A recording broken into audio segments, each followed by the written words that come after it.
going to cover questions 1 through 10 of your UST Annual Compliance Inspection Checklist. Now we're going to take a look at your spill bucket and your overfill prevention devices on your UST.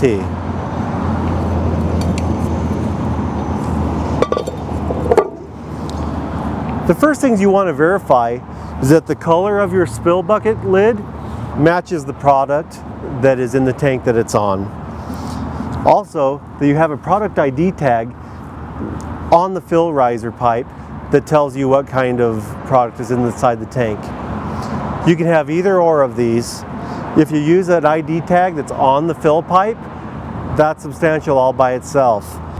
If you only use the painted lid for your product ID, you want to make sure that you have a sign somewhere where the delivery driver can see what color references what product so that they know that they're at the right tank. You want to make sure that you have adequate clearance between your fill cap lid and your manhole cover to make sure that no damage is occurring to your fill cap or to the tank from weight transfer from a vehicle. You also want to make sure that your fill cap is tight. You don't want vapors or liquid to be able to escape and get through it. So you want to make sure that it's tight. Also, the pipe that goes down into the base of the spill bucket, you want to make sure that that's tight also. You don't want anything moving. The only thing that you may have in there that should move is a swiveling fill adapter. If you have one of those, you can tell because you'll see the actual adapter and the part that moves. Other than that, everything should be nice and tight. You'll also want to note if there's any liquid, debris, anything inside the spill bucket that shouldn't be there. These spill buckets should be clean and dry, so anything that's in there you want to make sure that you take care of. Fuel can cause an ignition source, so you definitely don't want fuel in there. Debris that gets in there potentially could clog your drain and not let your drain close, which obviously in a rainstorm, if water got in there, that would go down into your fuel.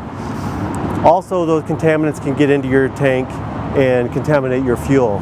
So you want to make sure that there's no liquid or debris inside these and they're kept nice and clean.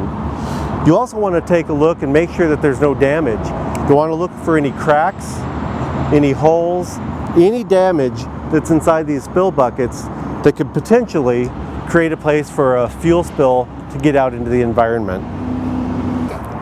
So now what we're going to make sure of is that we have an overfill protection device. If your tank at any time gets deliveries of 25 gallons or more at one time, you have to have an overfill protection device. That can either be an overfill valve that's located in the drop tube, an alarm, or a ball float that's installed inside the tank. If you use an overfill valve in your drop tube, you want to make sure that it's in place and that's not obstructed.